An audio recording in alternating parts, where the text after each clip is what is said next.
You're listening to the Coach Hodge and Banks Show on the Coaching Culture in Athletics Radio Broadcast Network.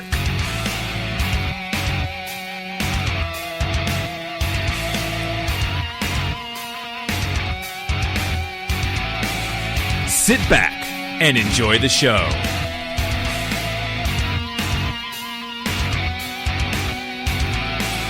Please note, the views and opinions discussed in this podcast aren't necessarily the opinions of the host and or Coach Hodge and Banks Show on the Coaching and Culture Athletics Network.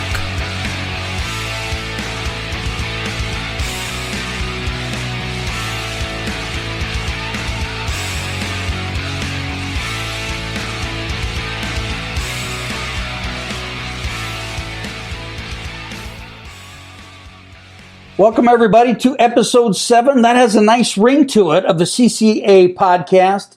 You know what? Tonight we welcome first-year head coach of the Fort Madison Bloodhounds football team, Doherty. And it's also a welcome back to Iowa from our brief trip to Texas over the past few episodes. And by the way, we're going to hit back to Texas next Sunday night. So Texas has shown us a lot of love, so it's pretty exciting. Coach, tell everybody a little bit about how excited you are for this opportunity that's looming large this fall. Hey, thanks for having me. I keep saying in all my interviews, this is a dream come true. Being back in my hometown, doing what I love to do. It's an absolute dream come true. I'm beyond excited, and I'm excited, but it's not about me. It's really about this program. It's about the kids. It's about these coaches. It's about this community. And so as excited as I am, it's bigger than that. Yeah, and it truly is. And I've been able to see you briefly in action and how, the excitement, the love for the players, that's just going to roll in. Now, if you are listening live right now, if you click on the link to the show, and then click on it again, you can get into the chat room. And as I promised, 25% off this new book that's called The Mad Culture Present Today in Athletics, that's going to be coming out here in August. You can get 25% off if you write down the icebreaker question that I'm going to ask Coach Doherty. And this is kind of a first official attempt at this icebreaker question. He has no idea what it is, but I'm going to guarantee that there's a lot of people out there in social media la la land that are going to roll their eyes and have fun with this. So, Coach, you ready for this? Yeah, let's go. Okay. Now you have to be honest, but you don't. You can plead the fifth if you like. Okay, I'll just throw that out there. All right. Here's icebreaker question number 1. What do you think of the 1 million people that have signed up to storm Area 51 September 20th? Well, I'm a science teacher, and there's people out there that believe the Earth is flat. So I'm not surprised, man. People, they amaze me. Oh, and the funny thing is this is bad. It's like everything. Every time you pop onto the media, you see something else that's popping up here, popping up there. And, this has got to be a joke. I know it's a joke, but I think there are people that think this is serious. Oh, for sure. There's people wanting to jump on board with that. And, yeah, it's crazy. Oh, I'm telling you. So if you are the first person in the chat room and you write down what that question or icebreaker question was tonight, you're going to get 25% off the book when it comes out. So definitely take charge of that. Now, back to, we want to keep it light here a little bit. So now back to the topics tonight. We're going to talk about building from the ground up. Have student athletes changed over time? Parent involvement, the parent coach, and coaching philosophy, I hope. I think last night I had Coach Span on. And, I think we got through like one question, so it was a lot of fun. Now, your culture. Obviously you're a local hometown guy and you're excited about this opportunity. Now, what are you going to do? You're building this baby kind of from the ground up. What do you want your culture to look like 5, 10, 15 years down the road? Yeah. So I was lucky. I had Coach Schiffman the last 2 years, and him and I are mentally we're a lot alike. And he was doing and implementing a lot of the things that I felt that we needed to put into this program. So we're just kind of running with that. But my biggest thing is that our kids, one, love each other. Two, they love the game of football, and that they want to do right, and they want to become good young men later on in life. So my coaching philosophy is education through football. We can do a lot of things through this beautiful game of football and teach these guys how to be good young men and be successful in the future. Now, Coach Schiffman, he took a job at a college up and around the Chicago area, right? Yes, sir. He's at Lake Forest. Yeah, tell him to follow me on Twitter. I follow him, but he won't follow me yet. No, I'm just giving him a hard time. he's a Twitter guy. Just ask him. Oh, man. Yeah, great guy. Now, let's see. If you rewind a little bit, okay, and you're looking. You know these kids. You know them pretty much inside and out. Is kind of what I see. Now, how are you gonna? In today's day and age, it's difficult, especially in our area, to get enough kids out to begin with. But to get the right brand out and to get them to mesh well together. What are your steps that you're going to take, Coach? To basically have everybody buy in and know that you're going to be there for a long, long time. Yeah. Not just myself, but my staff. I mean, I think that's what's really awesome about what we've got going on right now. So I'm a Fort Madison guy. Both my coordinators are Fort Madison guys. We have other area and Fort Madison guys on the staff and people wanting to be involved. So this is a staff that's cut from the same cloth as these kids. We had some of the same teachers as these kids. I mean, it's wild how we can relate to them. So it's not an outsider coming in, nothing against, people that have come from the outside, but we know what it's like. We've been there.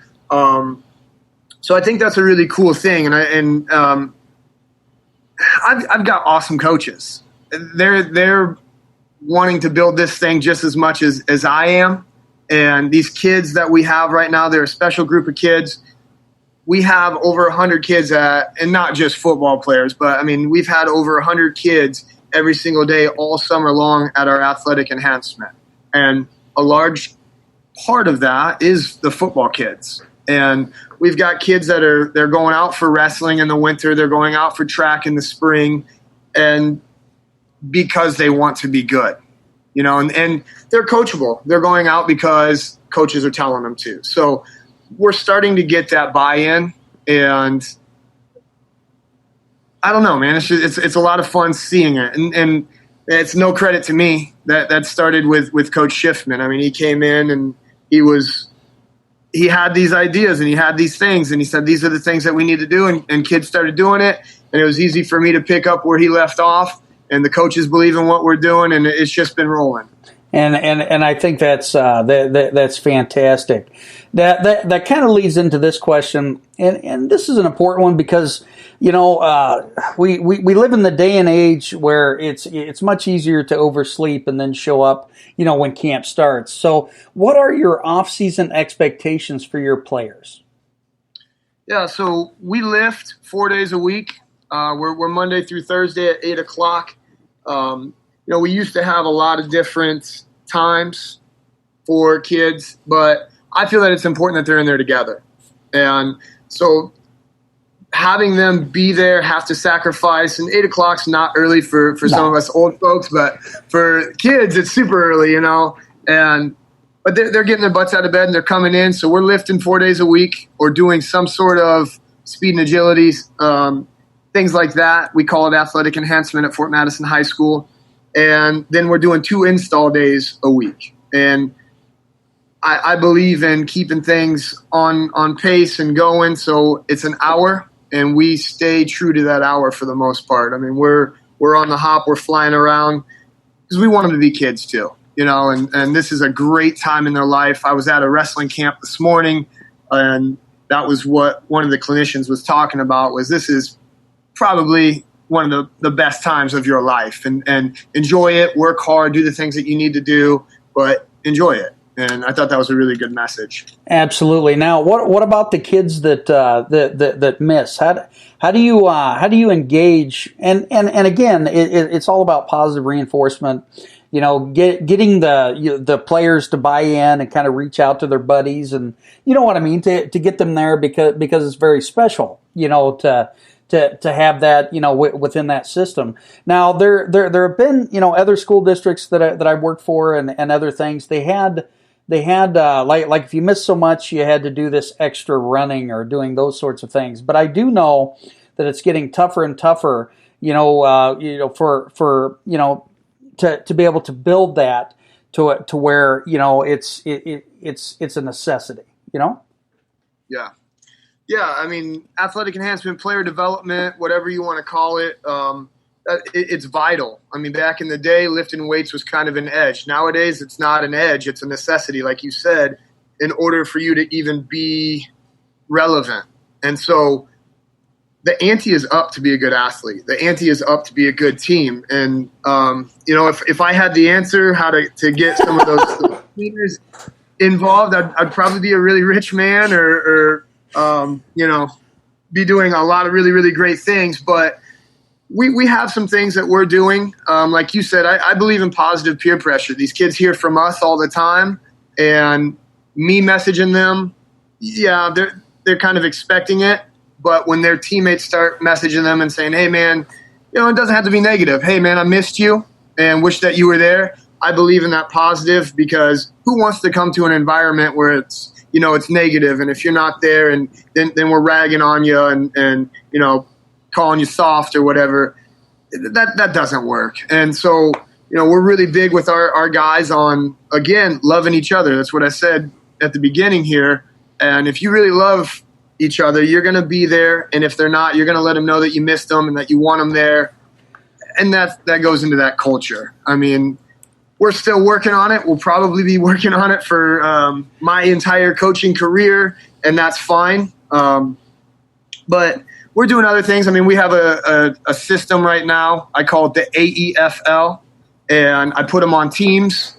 That way, instead of two guys being considered leaders and they're in charge of 60 guys, I put them on teams of 5. So we have several different teams of 5, and you know what? You worry about your 5 guys, because if I'm worrying about my 5 and you're worrying about your 5, we're going to get them there. And it's a point system weekly, and at the end of this off season, there's going to be a reward for the winners. And again, it goes to competing. We want our guys to compete in everything that they do. It doesn't matter what it is. We want you to be competitive and try to be the best that you can be. And this is one of them. And there's some banter going back and forth between there's a 3-way run right now up at the top, and these guys are kind of getting after it. But on the bottom side, this is what we're trying to get rid of here at Fort Madison right now. A lot of guys right away were, we're not going to win. And that negative mentality, and we're trying to get rid of that sickness right now. And, you go in positive, you go in ready to go, and you give your best every single time. So, we're in their ear a lot about this AEFL. I'm sending out messages all the time about who's leading, who's doing the right things, and, kind of leaving it up to them. You can jump on board or not, I guess. Yeah, and I do like this AEFL. I know we did something similar back at the old school district that I worked for, and maybe we'll talk about that a little bit later. Yeah, we had a good time the other day when we were talking about that sort of stuff. Those memories and things like that. But it's one of those things. And you know what? Once these kids buy in, and it doesn't have to necessarily be a win on that scoreboard on Friday night. If they're seeing personal victories within, they're getting better each week. It's going to pay huge dividends. And I want all the athletes, no matter what school district that you're from, sometimes it isn't about that win or loss at the end. It's about getting better and being able to prepare to go to battle, the next week. And, by no stretch of the imagination, you guys have been much, much better the past couple years.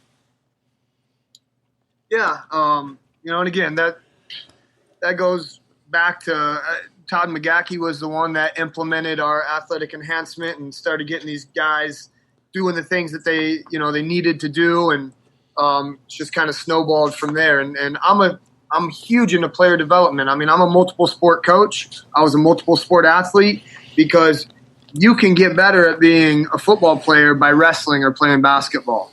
There's only so many things that we can do with you as football coaches in the off season. So your off season might be playing basketball or wrestling. And I'm a big Urban Meyer fan. And Urban Meyer said that when he was changing the culture, when he was a high school coach at first, was getting his guys to learn how to compete. And some people say it's you versus you in the weight room. Yeah, sure, I can see that. But there's something way more important about lining up across the lines from a guy from Keokuk or Mount Pleasant or Fairfield or wherever and competing against that man. And the only way that you're going to get better at competing is by competing. Yeah, and I couldn't agree more. I remember as a defensive coordinator, I tell you what, I was playing chess with you, and there were a few times that I thought I was in pretty good shape last year, but for whatever reason, I lost that chess match, and you guys were much improved. I'll just throw that out there.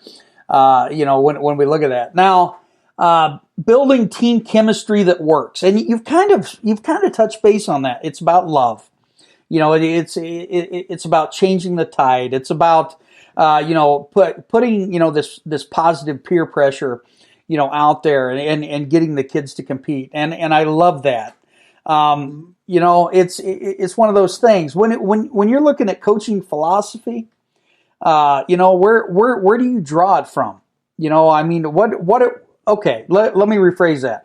What's one non-negotiable, that could establish a positive culture within your football program, that immediately comes to mind?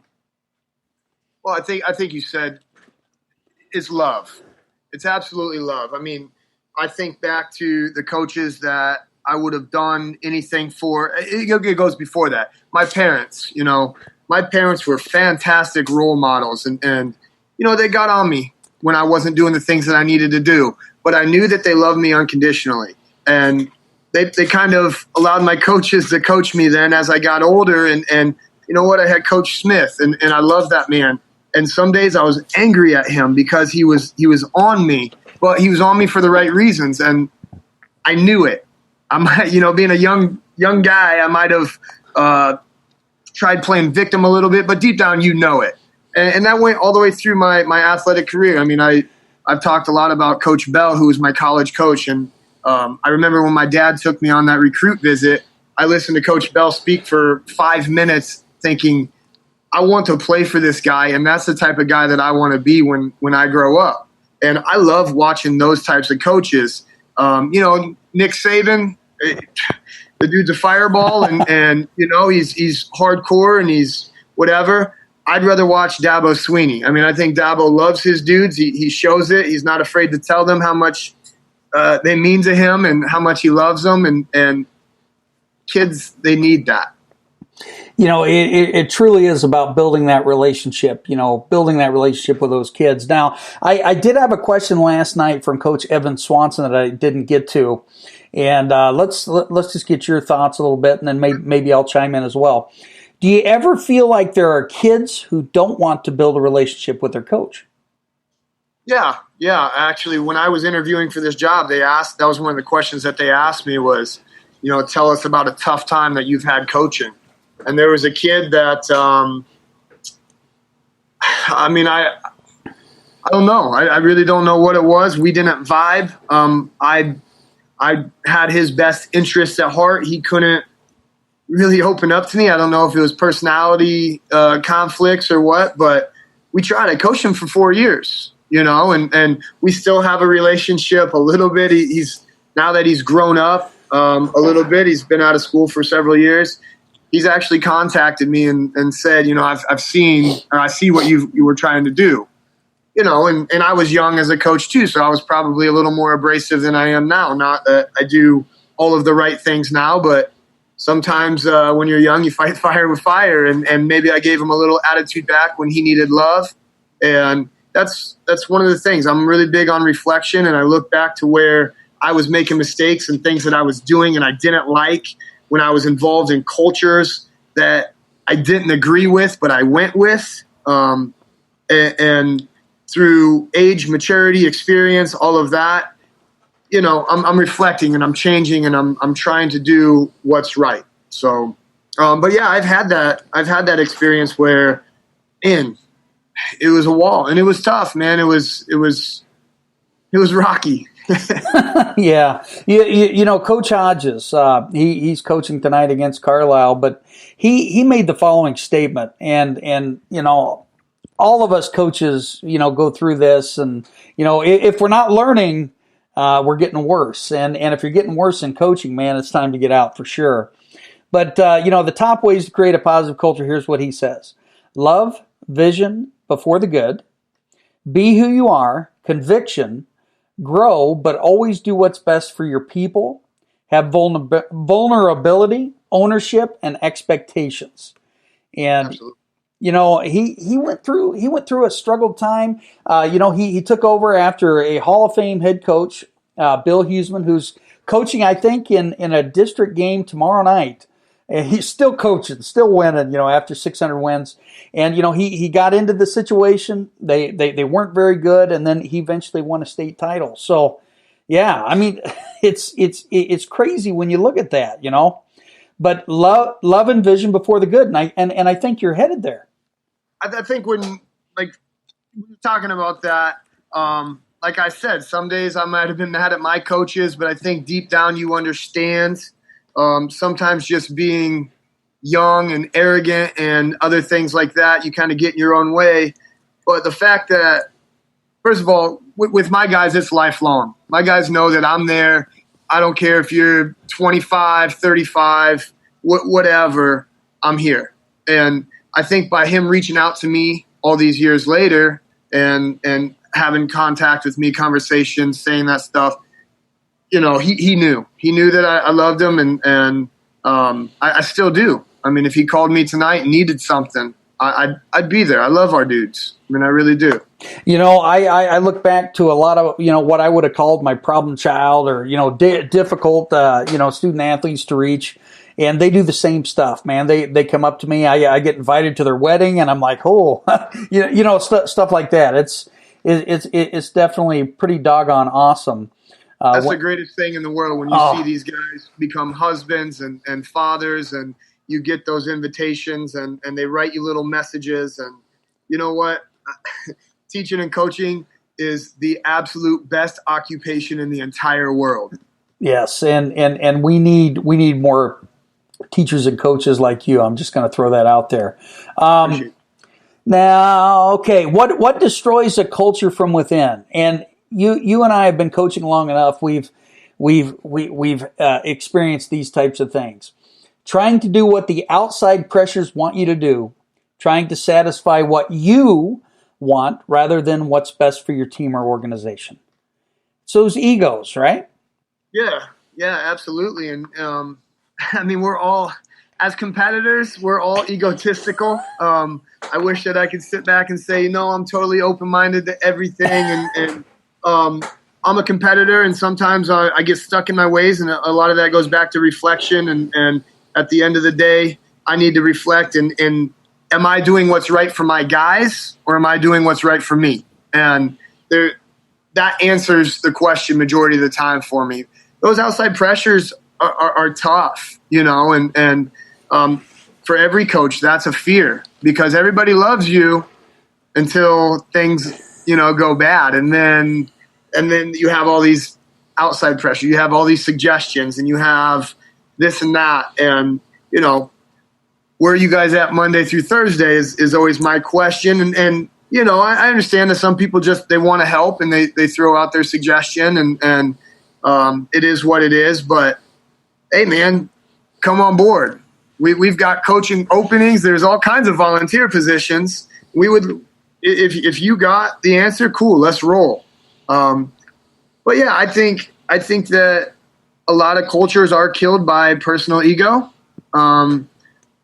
and then obviously outside issues. Oh yeah, You read about it all the time.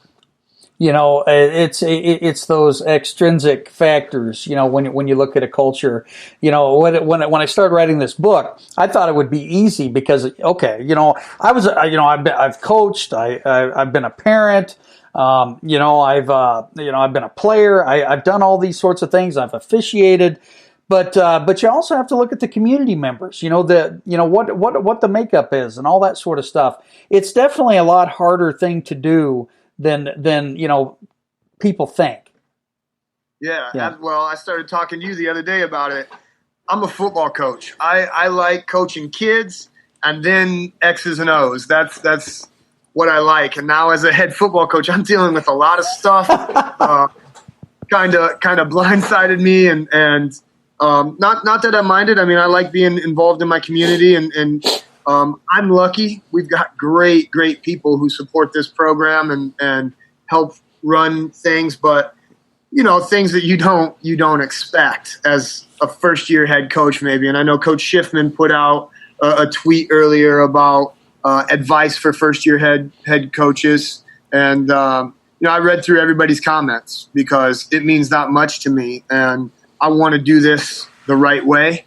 And I know that I'm going to be blindsided some more. And 25 years from now, if I'm still the man, I'm going to be blindsided enough then too. But I preparation, reading, preparing, and trying to be ready for when those things happen. Now, how much stress do you put on yourself as a first-year head coach?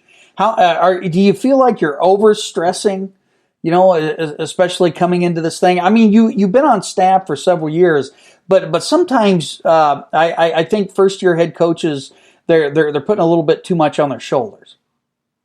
Yeah, my mom's listening to this live, and I can only imagine her laughing right now because I'm a high rev person, and I get that from her. But I'm super competitive. I want to do the right things, and I do overstress. I've always been that way. That was probably my number one bugaboo as an athlete was, competitive anxiety and things like that. Trying to prepare for things that you really have no control. I've gotten better at that. And one of the biggest things that I remember my college coach talking about was control the controllables. And this man was so even keeled. It was crazy. He was never too high, never too low. I wish I had that, but like I said, I'm a product of my mother, and sometimes I'm a roller coaster, and that's just how it is, and you learn how to hopefully deal with it in the best manner possible. But I'm putting a lot of stressors on myself, but it's to me that's a positive. It's a positive because it shows me, number one, that I care about our guys. I care about this staff. I care about this community. I care about this school and this program. I want to do it right. And if I didn't feel those stresses, then I'm probably in it for the wrong reason. And so sometimes they suck, but to me, it's very real. Let me know that I do care. I have a give a damn, Sure. And I do give. Now Coach Lyle posted something this week, and I like most of the stuff that he posts, but he said, yelling coaches are a little bit more negative than the coach that can sit back, psychoanalyze and be calm. I disagree with Coach Lyle on that comment because I am so animated. I'm not yelling and destroying or demeaning the student athlete. I'm just animated. I mean, what do you think about his comment? I didn't like it very much. And if he's listening, I'd love to get him on, the podcast. Yeah, absolutely. I mean, I remember growing up, my dad, obviously I never got to see him compete and stuff. He was a fantastic athlete, from what I understood. And he was always talking, if we were talking football, you score a touchdown, act like you've been there before. He always talked about Barry Sanders, hand the ball to the rep. Man, I wanted to be that, but that's not me. I'm an excited roller coaster dude sometimes, and I believe in emotion, and sometimes that does come off as negative, I guess, and people see your body language, and it's funny because these kids come in as 7th graders, 8th graders into our athletic enhancement, and I know my body language sometimes doesn't tell my story. And these kids are nervous. And it's funny once they get to know me because they're like, hey, we were scared of you. You're intense. You're just crazy sometimes. But once they realize that craziness is because it's my passion for them and my love for them and for what they're doing, it's awesome. Yeah. It's awesome. But I'm an emotional dude, and I know that. And to be honest with you, that's why I hired 2 coordinators. I'm not a coordinator. I know that about myself. I tried. I called plays for a while and at the JV level, and I'm thinking about 2 plays ago. And you got to know your weaknesses sometimes. Yeah, I got to check Twitter. We're getting retweeted and all that sort of stuff. If that's what you say, it's that retweet thing.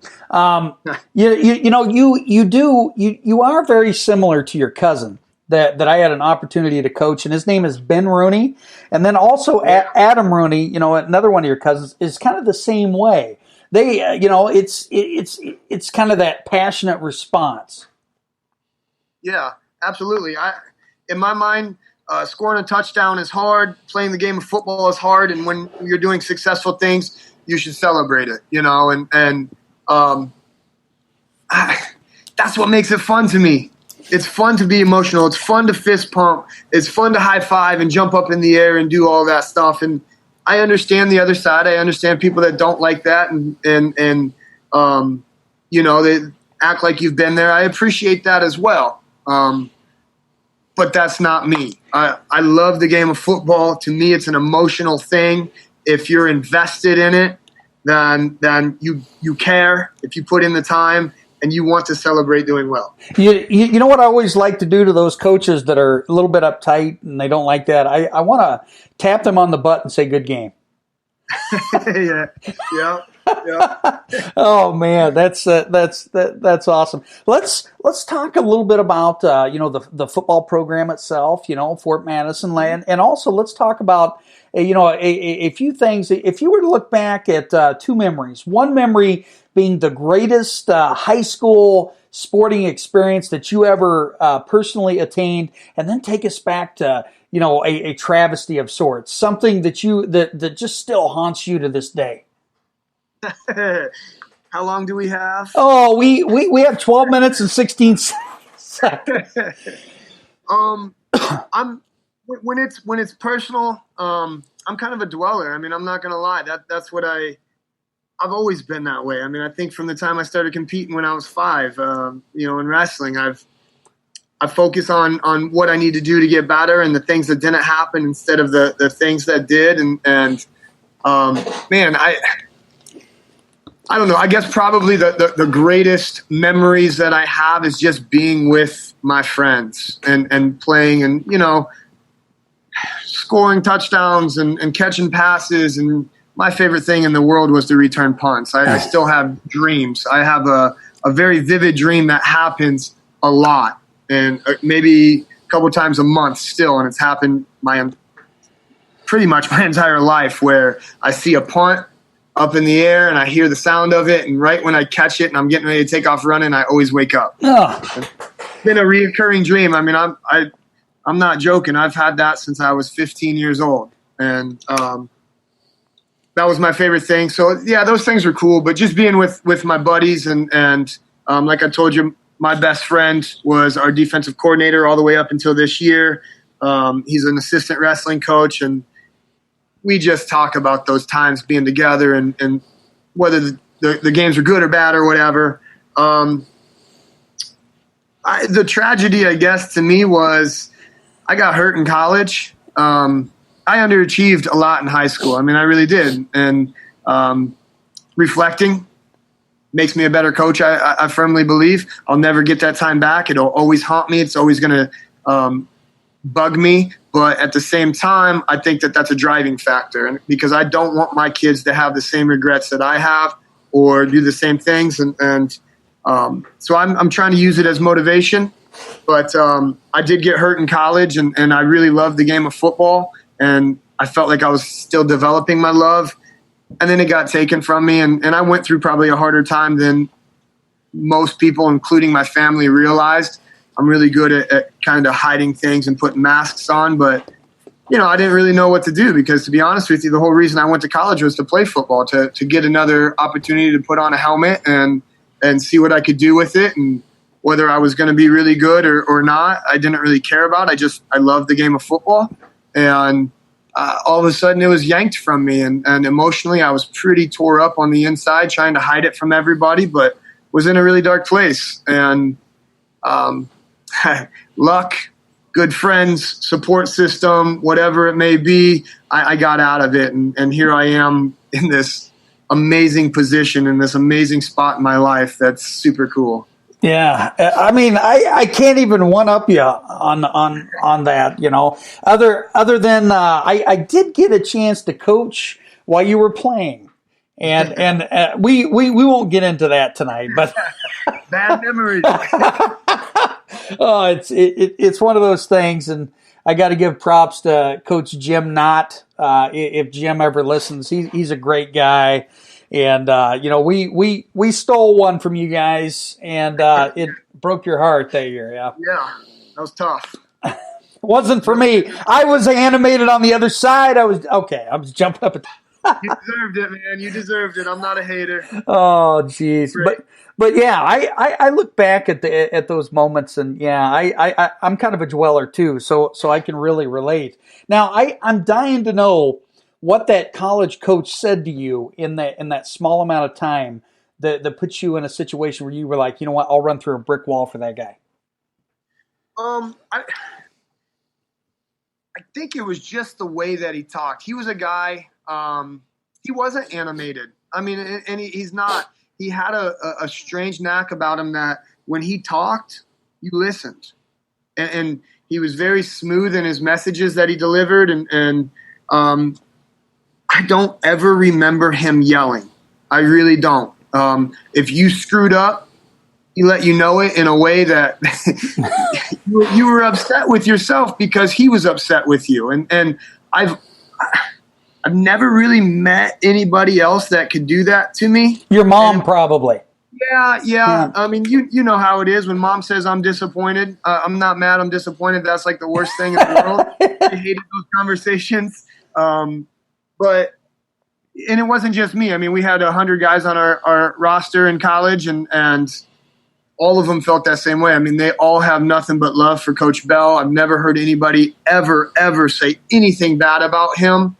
He's a special man. I firmly believe that. But I took some kids on a recruit trip years later, and I remember him talking about his program, and he said, "I'm going to coach your kid like I would want my son coached." And he pointed me out, and he said, "Derek, can you say that I'm that way?" 100% yes. And yeah, I love it too. I mean, it goes back to that passion. I mean, he was there for the right reasons, and he recruited us for the right reasons because he loved us. And even when I got hurt, I wasn't part of the team anymore. I couldn't play football. I wasn't going to produce. I could have been a nobody to him, but anytime he would see me on campus passing, he'd always call me over, talk to me, check how I was doing. He could have wrote me off, and he didn't. And that's very special to me. And not just him, the rest of the coaching staff at Monmouth. I was just at a camp. They all still know me by name. They're always asking how I'm doing, and they kind of follow us a little bit, and they know how we're doing. And it's a special culture at Monmouth College. Well, I can see those traits about you. I would say that your team chemistry, your coaching philosophy, the culture that you're trying to set up is from that very well experience. You're going to coach kids just like they're your own. Absolutely. Absolutely. And I really appreciate that.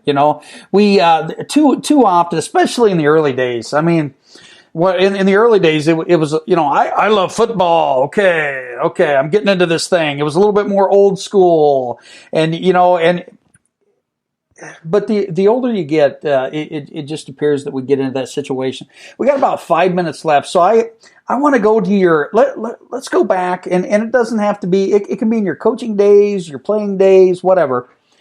What is the funniest story that you can tell? Obviously G-rated. To basically What's the funniest story or funniest situation that you were ever in as a student athlete or as a coach? Man, that's a tough one. I'm going to struggle with that one, to be honest with you, just because, I don't know. That's why I love sports. They give you so many memories. and oh, man, I have seriously thousands and thousands of things rolling around in my head. I mean, things from wrestling. Wrestling is a pretty private culture. I have my brother on my team, so there's a lot of special, funny memories there. It's kind of cool. My brother was a freshman when I was a senior, so not that the hazing was going on, but there was a lot of fun to be had in that wrestling room with him. Man, I put you on the side. Struggling. I put you on the spot there. And I know he is keeping it G-rated. He's not even, I can even read his lips and everything is just fine. Now, as we wind down here, what is the message that you want to tell your community, your coaching staff, and your players about this season? Believe in what we're doing. We're doing the right things. I firmly believe that with every fiber of my being. Our kids are working their tails off, and that message goes to them too. Maybe reinforcement that, you're living the right way, and you deserve all of the positives that come from that. And so to the community, support these kids. Man, the things that they're doing, phenomenal, absolutely phenomenal, and they're serving our community very well, and they're representing us extremely well. So. I love that. Tell everybody how they can get a hold of you if they want to via Twitter, Facebook, all that sort of stuff. Yeah, I'm all over social media. I love social media. So you can follow me on Twitter at Coach Doherty 20, Derek Doherty on Facebook. You can email me. bloodhoundfootball.com is our website. Tons of information. Please feel free to reach out to me and let's talk football. Excellent. Be sure to stay on until I end the show here so we can chat just for a few moments, if you don't mind. Yes, sir. Thanks for having me. Oh, no problem. And you were listening to the CCA Podcast, Coaching Culture in Athletics. This was episode 7 with head football coach Derek Doherty. If you want to follow us on Twitter at CCA Culture. Or you can go to Facebook. We're growing every day. Coaching Culture in Athletics. Be sure to give us a follow, all that sort of stuff. Books, speaking engagements, lots of things lined up. Lots of great things coming down the hatch. Also, be sure to follow us on Spreaker. Check iTunes. iHeartRadio. We are everywhere, folks. For everybody within the CCA Broadcast Network, good night.